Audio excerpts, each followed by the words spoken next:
Dishies, welcome back. If you could see me right now, you would laugh your knuckles off. Yes, you would, because I have this slapdash setup here. We are headed for another set of storms here in Central California along the coast and south in Southern California. And it's getting dark outside. It's only 1:30, and I understand we may have winds between 25 and 50 miles an hour, which is a lot for us out here. Anyway, so I tried to use my ring light, which, anyway, I have it stuck in a piece of clay on my table, plugged into a battery pack. It's odd over here. Well, I went back to the Dolly estate sale that I showed you the dolls I bought and the funny little German dictionary. And I went Friday and I went Sunday and I bought more dolls. I bought a total of 9 dolls. Don't worry, I'm not going to show them all to you. If you want to see them, you'll have to go to my other channel, because that's where the dollies are mainly going now. I bought 9 dolls and I paid between $7 and $8 each for them. 2 of them I showed you last time. I bought those on the first day of the sale. So I'm just going to show you a little sampling of things I bought. I also bought a doll's house. I don't have a proper doll's house, so technically this would be my first doll's house. And I'll insert a little clip here, and I will make a short little video, one of those little short videos. I'm still not sure how that works. And if you want to see it more closely, you can go to my other channel and check it out. Remember the little boy that I didn't pick up in the shop along part of that estate sale? Well, he was still there when I went back, and he is so cute. I cannot believe I left him there. I can't believe I left him there. I want you to see his eyes, and he moves his eyes kind of depending on how you move his head. You don't really get to see it through the video here, but he has these googly eyes. They're painted on, but they are sleep eyes. He was made by Ideal Doll Company in the early 1950s, but he's made of hard plastic, and he was called a baby mine, I believe. If you know more, please correct me, because I don't know. They made he's 11 inches tall. Yes, I'm calling him a he. He was dressed in a little velvet suit. Well, if you could imagine him with matching velvet green pants, you will know how he was dressed. Or you could go back to that video and see him in the shop along where I'm in the estate. His shoes are pretty old. I don't know if they were his original shoes or not, but they'll probably just stay on him. And I think he's just darling. I love him. I love his little face. Yeah, really hard to find vintage clothes for antique and these really vintage dolls. The doll's house that I bought came with so much furniture and a bunch of dollies. I think there were like 13 or 14 dolls in there, and I'm going to show you just a couple of them. This little baby was in there. She's made of hard plastic, and she's, I don't know, 4 inches tall. And this little rattle was with her. It's really for a larger doll. Anyway, she is marked Made in Italy on the back. I'll show you, which is kind of interesting.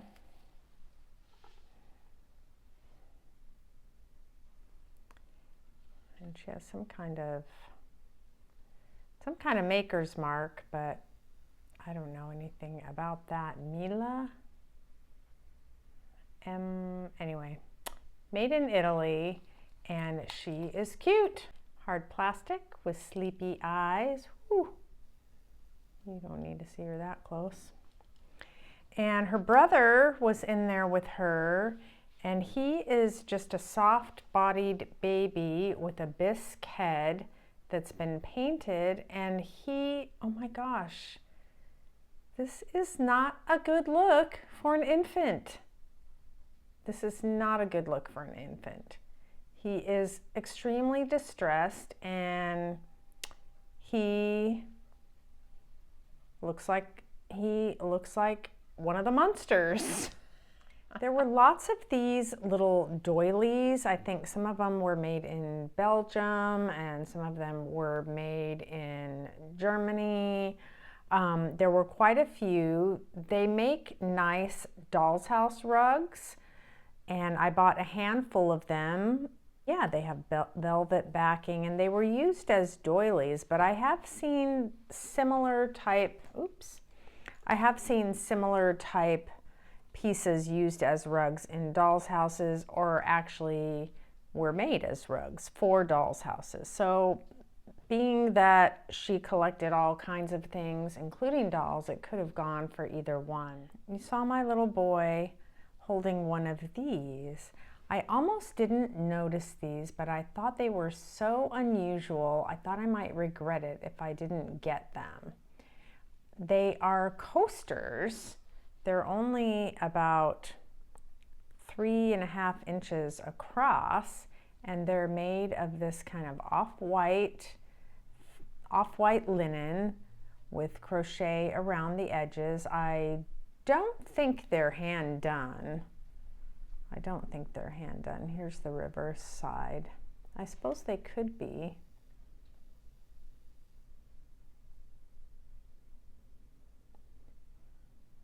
What do you think, you stitchery people? I don't know, maybe they are hand done. Well, I thought they were extremely lovely and interesting.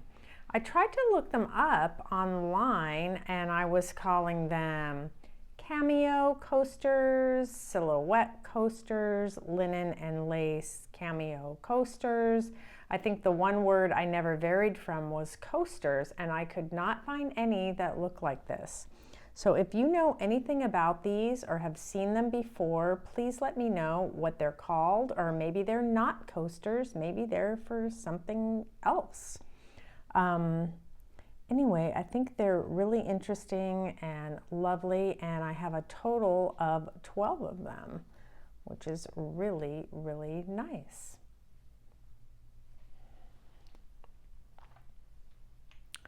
There was a huge cabinet there where there were all kinds of tchotchkes and figurines. I noticed this little set of these at the bottom of the cabinet, and I think that they're ashtrays. This was the least ornate and pretty of the ones that were there. They're a porcelain clay, and this one, it's very dirty. I mean, you can still kind of, I can feel that there's ash in there.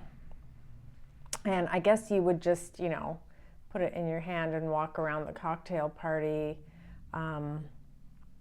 letting the ashes fall in there. They're made in Japan, and they were really, really neat. But I thought this would be neat for some of the displays and things that I do with my animations, or even, I don't think this is gonna fit in my chemist's cabinet, but I thought it would be kind of fun to film things in there,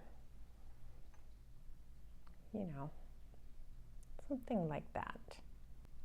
Well, I also got this little rabbit there. There were a whole bunch of miniatures and dollhouse furniture. He's plastic.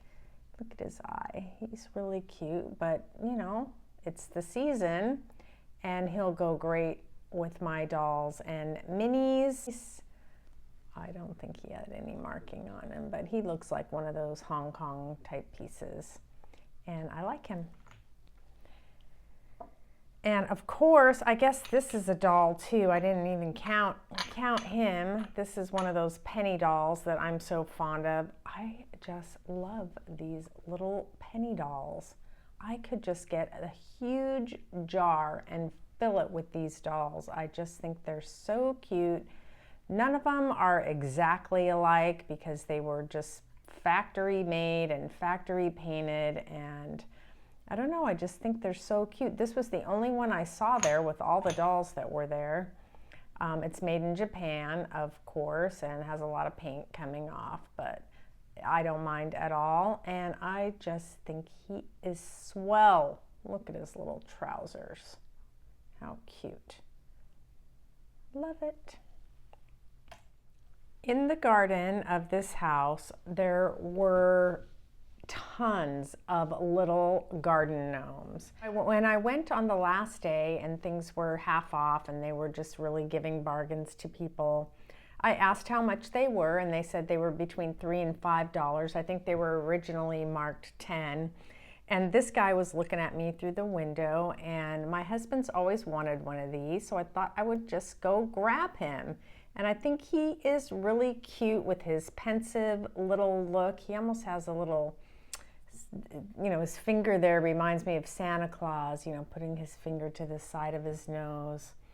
And he looks like he might have had something in his lap.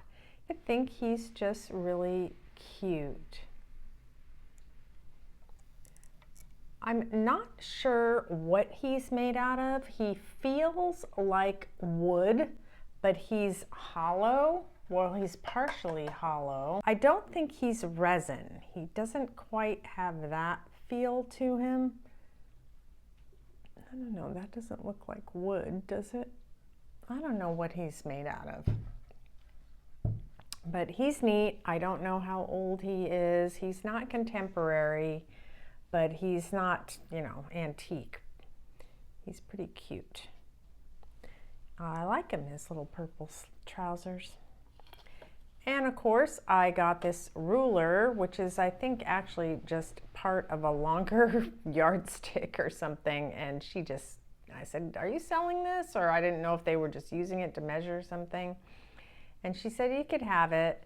So it has the name of my town on it, and that's why I got it. And of course, you know I like rulers. So with some kind of association, yeah, it's a broken yardstick. So I got that. If you want to stick around, I have something really quick to show you. I was collecting some recipes to send to a friend, and I found these and thought I would share them with you. The first one, I don't know how old it is. It looks pretty old. Even the font looks old. It's probably from the 1950s.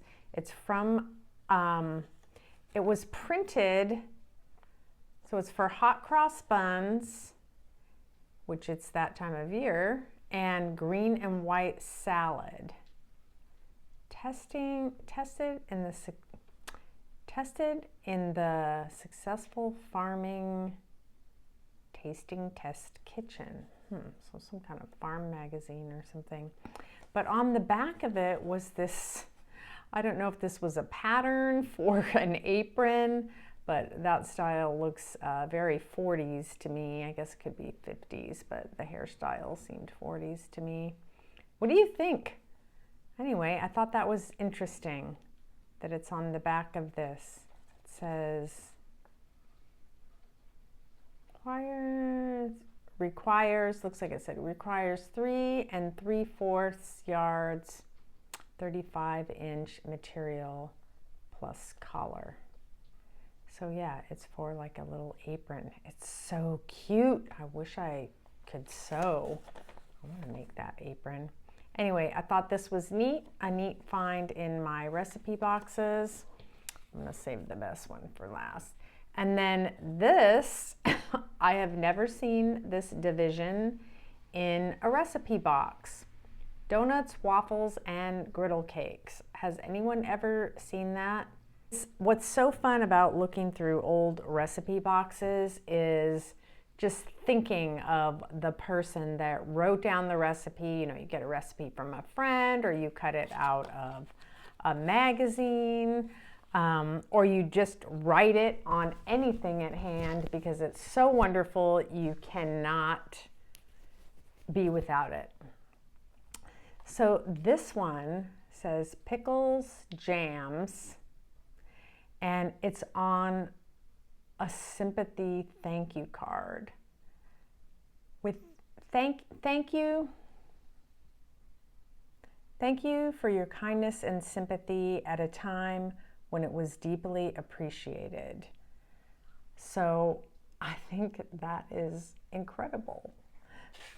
Inside is the recipe for beet wine. Cut beets and cook in a gallon of water. Butter a slice of toast on both sides with fresh yeast. Add to beet liquid. And let stand for 3 days. So probably, yeah, so the yeast and the yeast from the bread will ferment. I have never seen this. Add 3 pounds of sugar, some raisins, allow to stand for 3 weeks and bottle. And then here's someone's phone number here. Is a local phone number around here. I should call it and see, but this was my favorite part. This is the to-do list for the day. Pen up sow and go to bank. So put your pig back in the pen and then get to the bank. I just thought that was so cute. Well, I just wanted to share those with you. I hope you all have a wonderful weekend, whatever the weather is where you are. Ta!